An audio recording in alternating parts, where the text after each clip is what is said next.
Hello guys, welcome back to Kirik Ranganna YouTube channel. Guys, ವಿಡಿಯೋನ ಕೊನೆವರೆಗೂ ನೋಡಿ, ಹಾಗೆ ಒಂದು ಲೈಕ್ ಒಂದು ಸಬ್ಸ್ಕ್ರೈಬ್ ಮಾಡಿ ಸಪೋರ್ಟ್ ಮಾಡಿ ಅಷ್ಟೇ.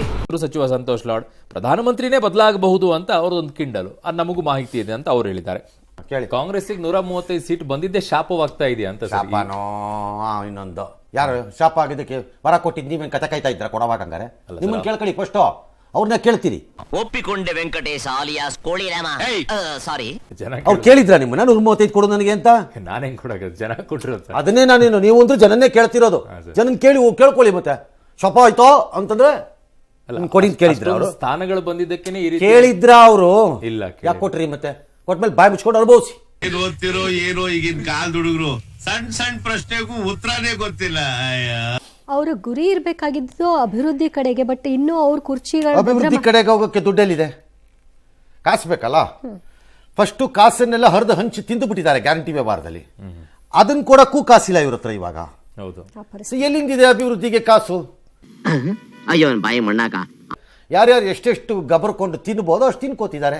ಇನ್ಯಾರು ಅಭಿವೃದ್ಧಿ ಆಗಬೇಕು? ಸರ್, ಈ ಸರ್ಕಾರ ಬಂದ್ರೆ ಏನೋ ಒಂದು ಬದಲಾವಣೆ ತರ್ತಾರೆ. ಒಂದಷ್ಟು ತಂದಿದಾರಲ್ಲ, 40% ಕಂಟಿನ್ಯೂಡು ಗ್ಯಾರಂಟಿಗಳು ತಡ್ಕ ಬಡ್ಕ ಕಾಳಿ ಬೋಳಿ ಮಾಡ್ಕೊಂಡು ಕೊಡ್ತಾ ಇದ್ದಾರೆ. 40% ನಿಲ್ತಾ ಇಲ್ಲ. ನಿಲ್ಲಿಸದೇ ಇರೋದೇ ಬದಲಾವಣೆ ಅಲ್ವೇ? ಈ ತರ ಒಂದು ಮ್ಯಾಟ್ರೇ ನಮಗ್ ಗೊತ್ತಿಲ್ವಲ್ಲಣ್ಣ. Kharge must answer it. ಖರ್ಗೆಗೆ ಡಬಲ್ ಅವಮಾನ ಅನ್ನೋದನ್ನ ಮರಿಬಾರ್ದು. ಖರ್ಗೆ ಒಂದು, ಈಗ ಸಂತೋಷ್ ಲಾಡ್ ಹೇಳ್ತಿದ್ರು ಪ್ರೈಮ್ ಮಿನಿಸ್ಟರ್ ಚೇಂಜ್ ಮಾಡ್ತಾರೆ. ನನಗೂ ಇನ್ಫಾರ್ಮೇಶನ್ ಇದೆ, ಖರ್ಗೆನ್ ಮೋಸ್ಟ್ಲಿ ಚೇಂಜ್ ಮಾಡ್ತಿದ್ದಾರೆ, ಪ್ರಿಯಾಂಕಾ ಗಾಂಧಿ ತರ್ತಿದ್ದಾರೆ ಅಂತ ನನಗೊಂದು ಇನ್ಫಾರ್ಮೇಶನ್ ಇದೆ. ಎಲ್ಲ ತರದಲ್ಲೂ ಆಗ್ತಿಲ್ಲ ಅವ್ರ ಕೈಲಿ. ಅವ್ರ ಮಾತನ್ನ ಯಾರು ಕೇಳಲ್ಲ. ಎಲ್ಲದಕ್ಕೂ ವಾಪಸ್ ಫ್ಯಾಮಿಲಿ ಹತ್ರಕ್ಕೆ ಬರ್ತಿದೆ ಎಲ್ಲಾನು. ಹಂಗಾಗಿ ಈಗ ರಾಹುಲ್ ಗಾಂಧಿ ಬೇಡ, ಸುಮ್ಮನೆ ಪ್ರಿಯಾಂಕಾ ಮಾಡ್ಬಿಡೋಣ ಅಂತ ಏನೋ ಪ್ಲಾನ್ ನಡೀತಿದೆ ಅಂತ ಒಂದು ಸುದ್ದಿ ಇದೆಯಪ್ಪ. ನನಗೆ ಮಾಹಿತಿ ಇದೆ ರೀ. ಸಂತೋಷ್ ಲಾಡ್ಗೆ ಹೆಂಗ್ ಮಾಹಿತಿ ಇದೆಯೋ ನನಗೂ ಮಾಹಿತಿ ಇದೆಯಪ್ಪ. ನೀನ್ 7 ಮಿಂಡ್ರಿ ಆದ್ರೆ ನಾನು 14 ಮಿಂಡ್ರಿ.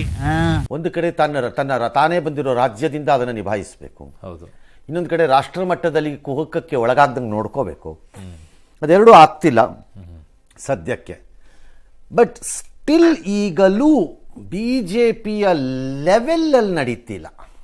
ನನ್ನ ಮಗ ಸುತ್ತಿ ಬಳಸಿ ಎಲ್ಲಿಗೆ ಬರ್ತಾವನೆ ಅಂತ ನಂಗೆ ಗೊತ್ತು.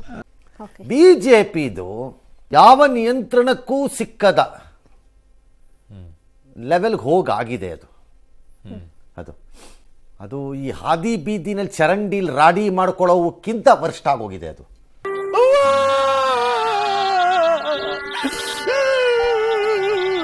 ಬಿಜೆಪಿ ನನ್ನ ಪ್ರಕಾರ ಪಕ್ಷ ಎಂದು ಕರೆಸಿಕೊಳ್ಳಲು ಕರ್ನಾಟಕದಲ್ಲಿ ಮೋಸ್ಟ್ ಅಯೋಗ್ಯ ಪಕ್ಷಗಳು ಯಾವ್ದಾದ್ರು ಈ ದೇಶದಲ್ಲಿದ್ರೆ ಅದು ಕರ್ನಾಟಕದಲ್ಲೇ. ಹಾಗಾಗಿ ನನಗೆ ಬಿಜೆಪಿ ಹೇಳಕ್ ಬರಬೇಡಿ. ಅವರು ವೇಸ್ಟ್ ಬಾಡಿಗಳು.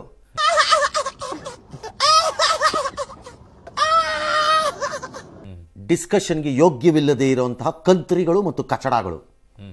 ಇವರು ಕಚಡಗಳೇ ಇರ್ಬೋದು, ಡಿಗ್ರಿ ಸ್ವಲ್ಪ ಬೆಟ್ರಿ ಅವರು.